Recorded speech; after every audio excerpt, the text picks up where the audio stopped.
Hello, I'm Andrew. I'm Paul. Hello, I'm Vicky. And this is Paul and Andrew and Vicky watch all of Hellraiser. And tonight we'll be watching the 1992 film Hellraiser 4 Bloodlines. We won't. We'll be watching 1996 film, I think. I didn't write the script. That's I know. your I've just fault. realised because I wrote that bit and I cocked it up. Okay, so that's a bit right. For those of you who haven't watched this before and realise that we make so many mistakes, this is a bring your own copy watch along party. So if you've just joined us, you have about 20 minutes or so of us talking about stuff before the film starts to get your copy of Hellraiser 4 set up and be ready to hit play when we do the countdown. Yes. And then we're all going to watch together and make inane, stupid comments on the inane, stupid things that the characters do in the fruitless event to stay alive. And then we comment on how wonderful the film is. Yeah, it's going to watch along and make lots of comments about how wonderful and insightful the film is. Talking of comments, do we have anyone in the comments section? Oh, apparently we will in a minute. Okay. Excellent. We've got at least one contractual obligation from my other half, so that's exciting stuff. The comment section is so excited they shouted to us if we could hear them. Yes. Right, so yeah, hopefully we'll see some people soon. But in the meantime, Vicky, what have you been watching over the last 2 weeks? What have I been watching? I have been watching Gravity Falls, which is a great cartoon series for adults. At least that's what I'm maintaining. How many times have you watched Poirot. Gravity Falls? I've been watching Hercule Poirot. How many times have we watched Gravity Falls? I don't know. At least a dozen, I'd say. It's just one of those ones you can watch again and again. I have a feeling it's something you'll spot. Yes. You will spot something new and exciting each time, I presume, which is awesome. Awesome silent film. Right. Well, I'm apparently, according to this, I've watched Death of 2021 and nothing else. And you've also got the lie to ask me what I'm watching. Yes. I know I need to ask, but I only just noticed that. Thank you, darling. I was like, Andrew, that's all right. I've been stalking your profile. I have watched many things, but then I watched Spider-Man Across the Spider-Verse last night, and everything else is irrelevant. I watched Spider-Man. That's all there is. It was phenomenal. It was. What? Vicky's not a fan of Spider-Man, no matter how good the film is. Fine, I don't care. As an animation, I thought the visual techniques and the way that the breadth, because part of the shtick is you've got multiple different Spider-Mans from different multiverses, and each one of them got its own art style, and they did each art style really well. So there was a lot of emotion, there was a lot of storytelling. There was just a lot of really great art happening throughout it, which I thought it was a brilliant, visual storytelling piece. Throw in that it had pretty snappy dialogue. There was a lot of action, lots of adventure. We finished the film, and I was like, "Wow, that's the best 90 minutes of my cinema experience for a while." And then I found out the movie was 2 hours 20. It was just that good. The only problem I have with the film is that it finishes on the to be continued, which I didn't know going in. I didn't know. I was very briefly annoyed, and then I was just like, hang on, there's more of this to come. And then I was very, very happy. That was like the only bit I was upset with. Oh, and the 30 seconds where I had to nip out for a look because it was really, really warm that day, so I was choking up on that. Other things we did, we went to Portsmouth Comic Con, which was an absolute blast, and I picked up this fellow, lovely little fellow, from a stall called Tweaked and Twisted. They are on Facebook, they are Instagram, they're all over the place, and they make gory little hell spawns out of clay and other materials, and it's a really, really nice aesthetic. And I thought I'd tell the world because I think they're super. Excellent. So yes, and Paul, what have you been up to? So Amazon had a new film out called The Covenant, so I watched that one. Tell me more. So that's about the interpreters in Afghanistan and the deal that they made to be allowed into the US after they'd done their interpreting. And basically, it's the story of one of the interpreters who goes out on a mission with his squad, and they all get shot up. And he drags his squad leader back across about 100 and something kilometers of Taliban-controlled territory. Basically, one of those amazing stories of heroism as someone just pulls their friend across enemy lines and everything he does to survive, and then he gets the American back to the American lines, and the Americans whisk him off and leave the interpreter behind. So then the American is like, we have to get this guy out because he's on the #1 hit list of the Taliban. There was quite the controversy about, I believe the technical phrase is how screwed a lot of the interpreters got. Yes. And killed. Yeah, so it was a very, very good drama. So yes, I recommend that one. I enjoyed that one. Then because I watched the Amazon suggestions, they chucked up the Suicide Squad, which is the newer one. So I watched that, and it was okay. Not really into Suicide Squad, so didn't do it for me. And then Amazon chucked up I Am Legend. So I started watching that and realized that there was a dog in it. So I went to our favorite site. Does the dog die.com. And I found that yes is what it says. So I stopped watching that film, switched over to Netflix and watched Axel, which is about a teenager getting a robo war dog. And then my new favorite TV show, which is called Muster Dogs, which is about a bunch of 5 puppies in Australia who get given to different cattle and sheep herders and things, and basically trained up in space of a year. You've missed something, dear. What? Arnold Schwarzenegger. Oh yeah. Oh, Fubar.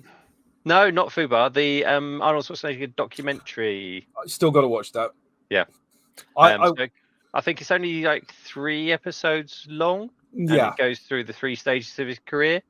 Not completely open and honest, but Who is? Harry and Meghan. He fully admits to everything that he is out in the public. Let's put it that way. Well, that's a step. With regards to spoilers for I Am Legend, what mostly spoils I Am Legend is that it's a quite bad film. I don't know why they did what they did to it. It was cruel and malicious and needless. Oh, but not in a good way. I went to that website. Also looked kind of wrong. Did you notice when they were all standing in a circle and they're kind of panting? They looked like they were doing something very dodgy. But that's just my interpretation. So A, the dog dies, and B, they got dogging in it. Anyway. These many exciting interpretations. Yes, so that was me. Cool. And then Vicky's line. My life. Lots and lots of very, very, very, very, very bad programs on YouTube. Anyway, we know what time it is now, don't we?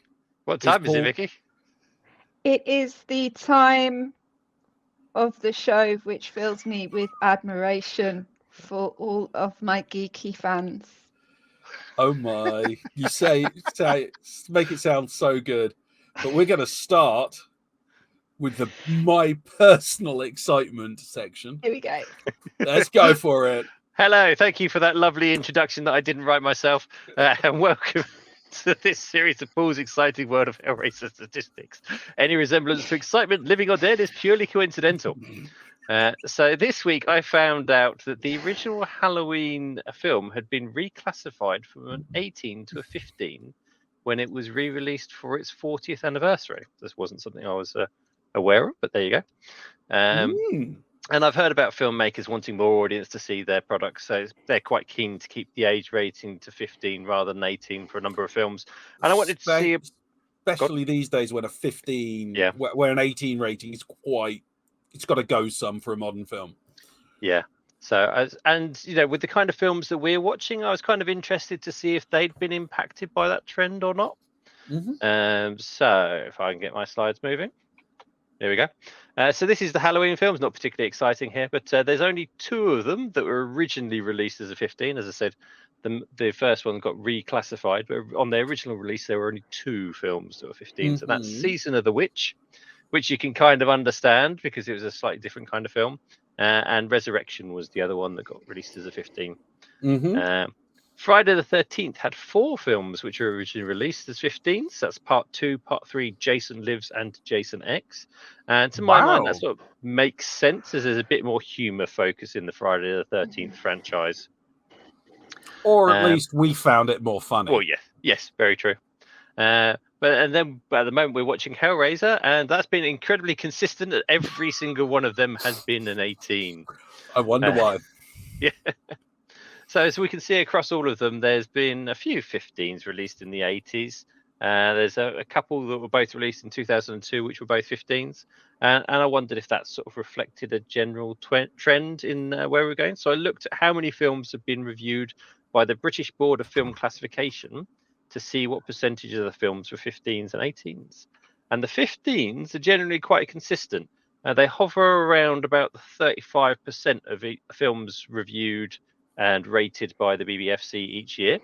But the 18s drop off quite significantly.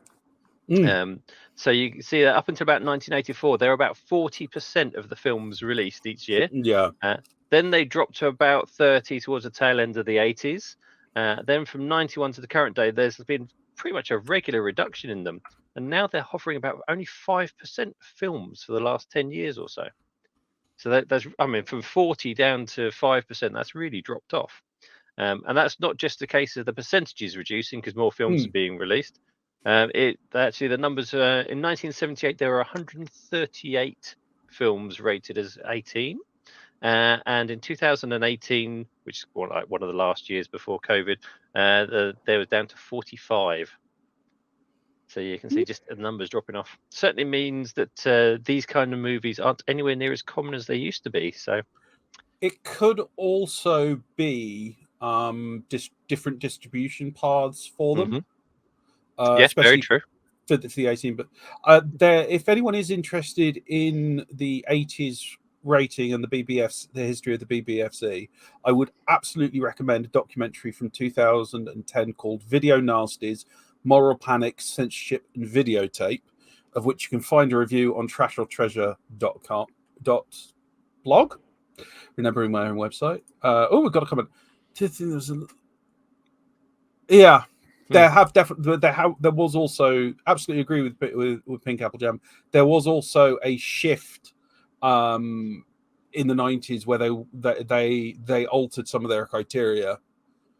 These days, it's got to be very sustained, and there's got to be a sexualized element to the violence for them to have a problem with it. Their actual sexiness, other than pornography and actual violence, they're kind of like, okay, a lot more lenient. That kind of goes back to the original point. It's like the 40th anniversary of Halloween got reclassified because things have moved on since then.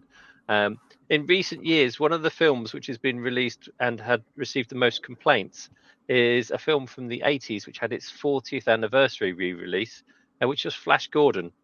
And because I think they re-released it as a PG, and people felt that perhaps it wasn't even suitable for PG anymore. Hang on, was it originally a PG? I think it might have originally come out as a U. I'd have to check. I would probably put it around the 12A because there's I can definitely remember, because it was on Blue Peter, I can definitely remember Duncan Goodhue shoving his hand in the tree, and getting ganked by a scorpion and then starting to die, and then Prince Baron just slots him out of his misery. There was a lot of skimpy outfits. There was some, of their time racial stereotyping going on. I will give it credit. Flash himself was in a number of particularly tight boxers. Equal opportunity skimpy outfits. Yeah. I have no problem. As long as there's something for everyone, then everyone's happy. But there you go. That's me for this week. Now over to Andrew for some amazing facts. Thank you. And I'm going to start off with a comment I made last week about the number of samples from the films that have been used in industrial tracks. So I went and did a bit of a check through. And here's a couple of band names. So this is from the limited research I was able to do. These are the names of the bands that sampled it. The Jesus Wept line was quite popular. That was sampled by Skinny Puppy, White Zombie, Anger Fist, amongst other. The We Will Tear Your Soul Apart. That got sampled by Meat Beat Manifesto, Doors to the Pleasure of Heaven and Hell, Hoodlum Priest, A Waste of Good Suffering. That's turned up a lot, but the best use is probably Velvet Acid Christ. And you can see on there Suicide Commando and Frontline Assembly. So yeah, those people, quite a few. Hellraiser 2, you've got Chain Reactor there, quite good. Electric Hellfire Club, Project Pitfall, Inspector Mobius, and Frontline Assembly. They sampled there. In 3, Non-Aggression Pact, Swamp Terrorist, Noise Unit, and Frontline Assembly. They've all used, and this is just within the industrial milieu. There's hip hop has used it, dance has used it, a lot of happy hardcore's used it, which is strange. And yeah, and then Hellraiser 4, which we're about to watch. I'm not going to give spoilers away on it. But yeah, there's bits from this sampled by Biotech, Cataclysm, and Frontline Assembly again. So Frontline Assembly get the award for doing all of them. Yeah, and as a Frontline Assembly fan, I'm like, yeah, they do it rather well, but they really like their Frontline Assembly track lines. So yeah, it definitely had an impact on the industrial scene, because it's all about the leather and chains and misery. But that's all about that. That's unrelated, because today we've got Andrew's amazing facts about Hellraiser 4 Bloodlines. Are we excited? Can we get a ooh? And can we change the banner? Vicky, really good at faking this stuff. Anyway, so where were we last time? Barker was involved in this one, because if you remember last time, he either turned up and had an opinion, then you're going to have to do the comments during this one. Yep. He either turned up, had an opinion, and then bugged off, or he got called in. He got called in and fixed everything, one of those two. But this one, he was definitely involved in it. He basically wanted to have another go after the 2 sequels. So he came up with the framing device and connective story for this. So he basically came up with the framework of the story. Yep. And the Hellraiser films and their legacy by Paul Kane described the screenplay ambitious and one of the best Hellraisers of the Hellraiser sequels. Interesting. So Miramax just cut the budget and scaled everything back. Very, very, very straightforward. It was it was fun. So the film. So yeah, the budget got really cut, like way down, about like half of what it was originally pitched at. Was filmed in Los Angeles in 1994, so that's 2 years after Hellraiser came out.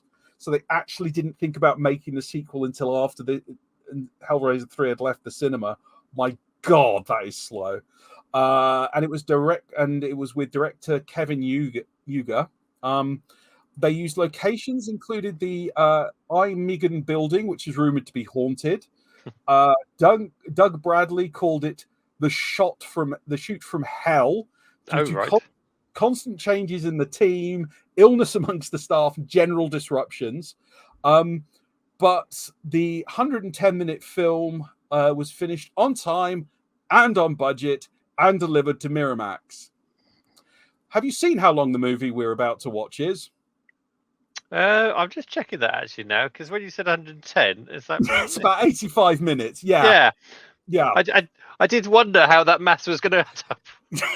Oh yeah, they just screwed it on both fronts. Anyway, who here knows who Alan Smithy is? Nope. Vicky, have you ever heard of Alan Smithy? I've heard of the name Smithy, but not in this context. So, it's an official pseudonym used by film directors who wish to disavow a project. Oh. It was coined in 1968, used until discontinued in 2000. It was basically the Directors Guild of America. If a director was disagreeing, basically wanted to disavow, because director makes the film and then the studio releases it, so they can do 101 different things to it. It gives them the option to just go nope, bump, and gone. I'm not sure what they've replaced it with, but yeah. Anyway, he was brought in to complete the film. So the film got handed in, and then John Chappell was brought in to complete the film, and that was shot April-May 1995. So yes, that meant that we had a lot of first and lasts.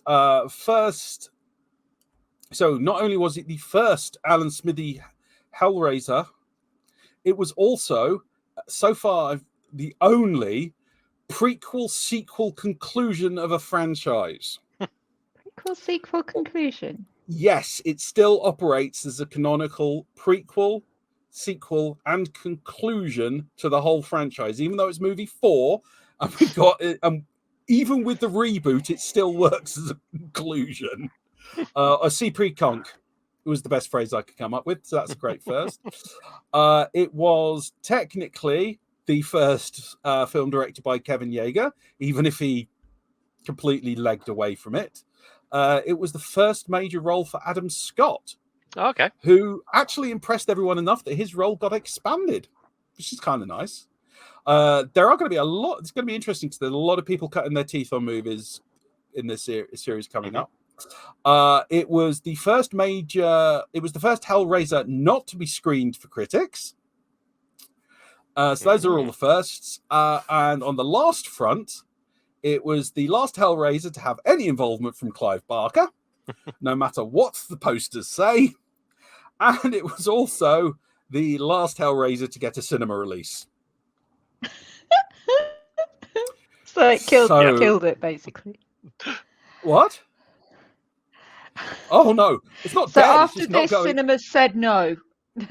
Yeah. This is going to be...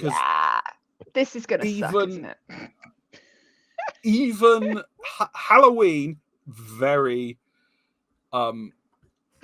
It's not alive. It just moved to a different dimension. Halloween very justifiably was in theaters. Friday the 13th, all of those, including the shunkier ones, all of those hit the cinemas. So we have now officially hit essentially straight to video watch it franchise, which is going to be intense. Anyway, here we go. So this is going to be good. What the critics said. New York Times. Incoherent and, except for Mr. Bradley's pinhead, wretchedly acted. Oh. The Los Angeles Times. More repellent than intriguing. Entertainment Weekly. Anyone sitting through this in a theatre probably fumed over the more incoherent moments. But video's friendlier confines reveal spiffy camera work and careful plotting. So, yeah. This was... Wretchedly acted, yes. Yes. Brilliant. DVD verdict. A decent horror movie with nice effects. Okay. Blu-ray.com. It's never as goofy as it sounds, but as of the fourth picture in the series, it's not surprising that it's not exactly a genre masterpiece. So yeah, it did. So, there's some love from the post-release rewatch crowd. Austin Chronicles jumbled, unsatisfying, and ultimately boring glimpses into the past, present, and future of the notorious Cenobite affectionately known as Pinhead. And Gone with the Twins, the special makeup effects have marginally improved since the previous chapter, with more bloodthirstiness and outrageous gore occupying the screen time. Oh, God.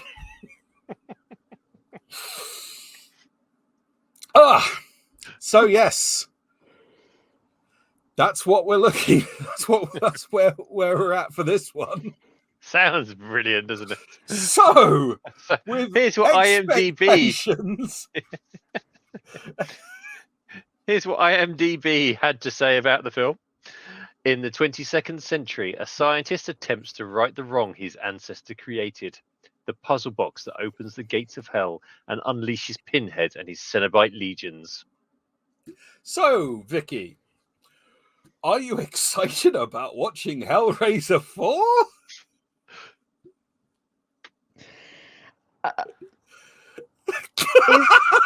Obviously. Speechless.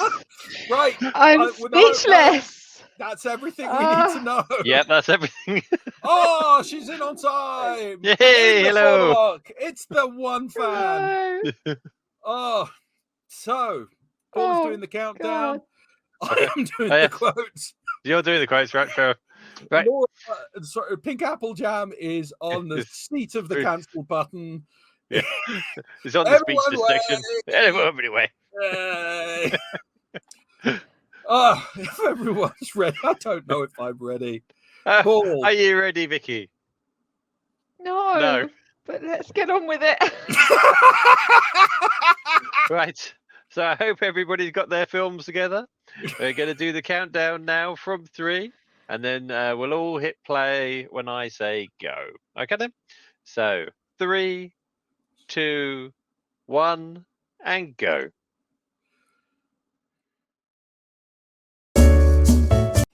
Oh my, it's like a Terminator opened up the puzzle box. oh my God, I do not want to think where that came from. Sorry. Yeah. Oh! Hey! What does it do? Proactive hyper acupuncture.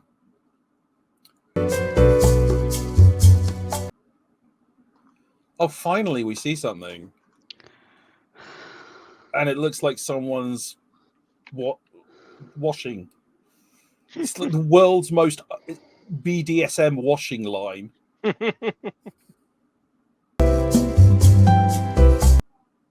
Oh, do we have to see that? We have seen worse. Oh God. Yeah. No, get out of there, girl. Okay. Oh. This is going to get eyebally. No. Okay, that wasn't so bad. No, that wasn't so bad. And it's going to look so cool when it heals.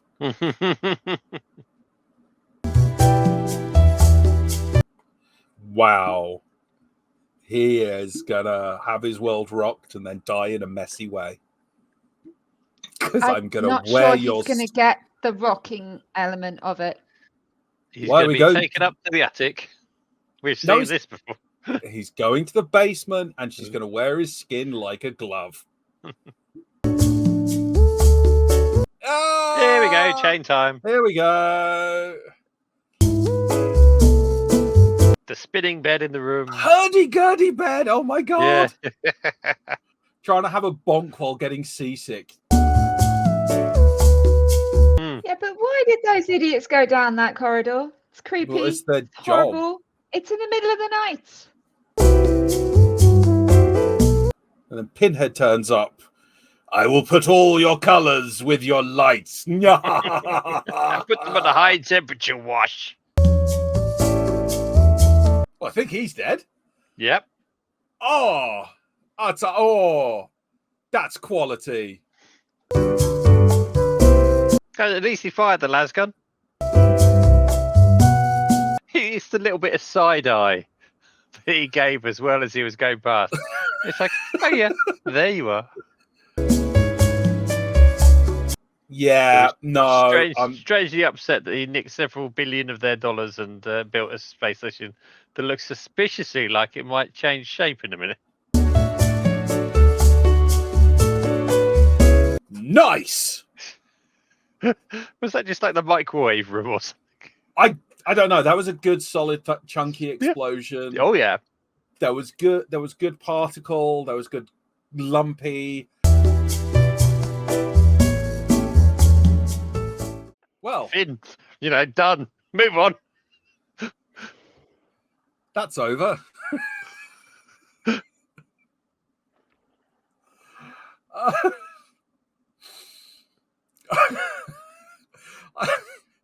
I just want to go. Where are we? Here we go. This film should have ended 20 minutes ago. Would have taken it just about to an hour. So the loosely translated. Private. Don't worry about that. All right. Loosely translated. That means this could have been a special, a TV special. Enough of that. So we have questions now. So Vicky, what did you think of the Cenobites in this, or the generalized demons? I think that the two main Cenobites were probably a lot better than they were in the last film, which was basically Cenobite everything that moved. So I thought that was a definite improvement, that they were more specialized. Don't forget, Pinhead is a Cenobite. Yeah, no, I know that. Yeah, you mean the new ones? I meant that in the last film, pretty much anyone who died and had even 2 sentences to speak became a Cenobite. Which seemed rather freaking pointless. Whereas in this one, they only had like a small amount, which I felt was more powerful than basically creating one every single time. But I did not like the dog or that creature. It looked really crap for starters, and just seemed like they were kind of riding on the aliens thing, if they could try and get something that moved like that, and that just felt like a really poor man's alien. I would definitely say I thought that the first 2 sections, because it was essentially an anthology, the first 2 sections felt to me very much riding on quite a bit of Interview with a Vampire. And then the final section was basically, hey, what about aliens but with Cenobites? Mm-hmm. Yeah. So yeah, I definitely agree with you on that. I mean, what did you feel about it as like a standalone film?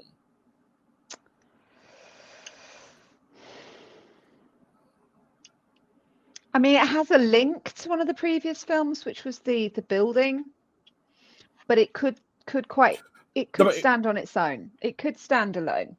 But if you hadn't seen those other Hellraiser films, just as a film, what in you and could of have itself, watched it as a film on its own, and to be honest, the plot line wasn't really that complicated. You could have picked up whatever happened in the past. I mean, you've got no reference to Kirsty or her family or anything like that. And then and even though you had kind of loose threads to previous films, they really were quite loose and ambiguous. So it was like, well, yeah, you could pick that up quite easily on its own. Overall, what did you think to it as a bit of? Overall, it was clearly a really cheap flick. Pinhead really did bring in that gravitas to the film. He made that film. I think without that actor, I think it would have been very cheapened. I did feel they brought in that toy maker, and I did feel like he had a very strong physical resemblance to Pinhead, and I was wondering if they were going to capitalize on that, but they didn't, so I was a little bit surprised. The stupidity of humans, I felt, was in some cases rather difficult to believe. I felt that they were too stupid. I know what I'll do. I'll stay in a room with lots and lots of blood and wait to see what happens. And oh, look, I'm going to get killed. Yeah, I mean, no. You've got to give them a certain amount of leeway on the grounds that if Pinhead wants to kill you, you're dead. Oh, absolutely. But if you have a sense of survival, you don't try and go into a mirror. That was particularly dumb. Yeah. I mean, I like obviously, like the kills we had, like the courtesan, I thought was probably like the best, because it's like she kind of worked out, oh my god, I'm dead, and so that had some impact. The two, who else did we had? We had like So the French guy who commissioned the box in the first place. He just got ganked, and that was like. There was the Adam guy Scott after a couple hundred years. Yeah, that was quite good. There was the guy she met in the building. That was okay, but a bit quick. There was the idiot boy with the box. See, there was the two. Yeah. Were there any particularly outstanding? I liked what they did more at the front. It was more hidden. I liked the way they kind of left it to your imagination as what was going on, and then at the end they're like, "Oh, we haven't used enough plasticine. Let's make some more gribbly deaths." I could be generous, and I could say they're trying to do something different, because, as I said, all the other movies, it was very in the open, it was very visual, it was very gratuitous. And they tried to, I could argue they were trying to do something a little subtle, but I think it was budgetary restraints. And that dog, I definitely didn't think added anything. Oh, God, no, that was a mistake. That dog could have added something if it was more an in the shadows thing. They didn't have the budget for it. No, I mean, if they'd done it so that the shots where you just saw a little snippet of it, because they tried to do too many shots showing the full thing. But if it was just they're hunting people through the station, it would have been much better, I think. There was a shot in the corridor that looked absolutely like a modeling close-up. Mm-hmm. And you just don't want it to look like that. And it was, yeah. So, do you think it added any... It has sort of moved away from the primary premise, though. It's moved away from the primary premise, which was you call them, they come and satisfy your darkest desires. Whereas now they're like, yeah, we're done with that. Whether you call us or not, we're coming for you. Well, no, they were called. They were called twice, because you had the guy in the basement manipulated the box. That was him calling. And then the guy in the space station, the toy maker, manipulated the box. So that was calling.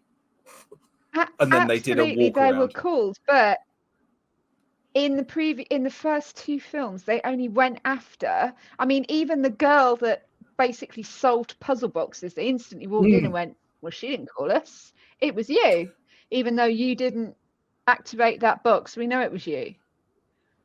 I definitely agree. It wasn't so as strong. They've changed from that. I do think that you do just about have the call them and they came element, but it is massively reduced. I mean, what do you think? Do you think it? How well do you think it added to the franchise? How well do you think it fitted into the rest of the movies? I think it fitted into the franchise, but I think the franchise is evolving into. Rather than select people, it's now evolving into I pretty much want to try and get as many people into hell as possible. That's it. It's almost trying to break out now, isn't it? They're like, just open the box so we can get out, and then we'll go and do whatever we like to anybody we want to. Yeah. I mean, and when you're in space, there's very limited amount of people you can get, so you might as well just drag them in and see where you get from there. I mean, it answered the where does the box come from, which obviously by movie 4 is the big thing everyone wants to know, and it kind of answered that. A toy maker made it, and then but he made it to someone's specifications. That's kind of the interesting bit. Hanging. Yeah, it's like how did those specifications get out in the first place? Yeah, there's still more questions. Who was the original designer? Yeah, it's like, okay, so he made the box. Does that making the box all you need? Was it powered by the demon, or because they didn't really use the box. Well, they kind of used the box to summon the demon. It was just a bit, what are we doing? It put politics into hell, which is an advance, or it makes it a little more detailed, possibly. But then they didn't really explain it or build it up anymore. I don't think they needed to explain it. I think they just needed to have the discussion. It would have been nice to go a little bit further down that road and explored that idea a little bit more. Yeah. At first, because they put so many little callbacks to the other films, it's like the way that Angelique licked the blood. Yeah. That's what the first Cenobite they did in the first film with the first Cenobite. And I thought, oh, so this is the creation of that Cenobite. And then, of course, we got to 1996, and it's like, oh, she's not a Cenobite yet, and this is after the original films, so it's obviously a different one. But yeah, I thought they were trying to do a lot of callbacks to those original films to tie it all in. Too many throwbacks. Yeah, it kind of felt like a cover of itself. It was, as Laura said, it was this. It did add some new stuff, but there was too much old stuff that it didn't really. And because it didn't have the budget, and you didn't see that. There were a couple of decent kills, but there were no like proper drawn out scenes like there were in the original three. Any other thoughts on maybe it? When they do Hellraiser in Space next, they'll have a bit of better budget, and we'll see how it gets on. We'll see how it gets on. But any other thoughts We from anyone will out at there? the end. Any other thoughts from anyone on this? Paul, what did you think? As a film itself, it was all right. It was a fairly cheap one, but I did love the sets because I think they did a lot with limited budget for the sets. Yeah. Yeah, so there's part of me that sort of looked at that and that works. Yeah, so yeah. So now we've seen the film. It must face Vicky's final judgment. So, Vicky, Yay! Where do you, on the scale between heavenly and hellish, would you put this Hellraiser movie? Okay. Remember, this is the last one to get a cinema release. So, to be fair, it really wasn't, I would say, 100% awful, but it certainly wasn't as good as the ones at the top. I'm going to put that squarely in the middle. Just on the cusp of heaven and hell. That would be around, that'd be around his hip area. Yeah, his outer hand. Yeah. Yeah. Actually, go further down towards the groin, and then you'll be there. Okay. End of a knife. How's that? Yeah, sounds good. Yeah. I if I saw it on the Sci-Fi Channel, if I saw this without it being a Hellraiser movie on the Sci-Fi Channel, I might watch it. So that's a medium sort of thing, yeah. And we have definitely seen worse. It wasn't. I want to rip my eyes out. So that was good. Cool. We're maintaining just about acceptable levels of appreciation. So that is the fourth of the 12. We have gone from being a fourth of the way through to being a third of the way through in one movie. Only a third. Yay! You think it's long now? You wait till we get to the really low budget stuff. Aren't they all 85 minutes long? No. I will say this. I thought it was better than when I originally watched it. Okay. Because when I originally watched it, I thought it was absolutely awful. Did you watch it in order so you'd fit? Yeah, I think I blitzed it in a weekend or something, and So I think even a gap of 2 weeks made it. So you remember, going forwards, I've been very good and haven't seen any of the new stuff. So right. So We're all into uncharted territory next time, are we? Yes, but before we get there, and that next time is on Tuesday, the 27th of June, where a shady police detective becomes embroiled in a strange world of murder, sadism, and madness after being assigned a murder investigation against a madman known only as the Engineer. Vicky, how are you feeling about how are you feeling about the next movie? Where we are, how do you feel about the movie coming up? A little bit cautious, to be honest. Yeah, that sounds a bit. We're cautious. Sounds that right? Okay. We're cautious. I'm just going to go back to an earlier comment here. You know, it still holds true. You're cautious, so we're not. Yes, we haven't reached the point of forcing you to watch these yet. Okay. Not yet. No, you're not forcing me. No, but no. How far off it are we? I will keep you posted. But thankfully, my husband doesn't kind of go through the stats with me very often, so that's a good plus. It's great. They're a lovely surprise for you each time, aren't they, darling? Yes. Yeah. So, as hopefully my amazing facts are. So, you can find Paul and Andrew watch all ofs at the amazing trashortreasure.blog. Or you can search Facebook for the Super Fortress Hardcore Genki Hall of Awesome. We do weekly viewings every Thursday on Super Fortress. We do watch like this, but everyone on Discord. And there's regular movie reviews going up, and there's just generalized stuff gets posted up in the Hall of Awesome. So, thank you for watching Paul and Andrew and Vicky watch all of Hellraiser. So until the next time, bye. bye.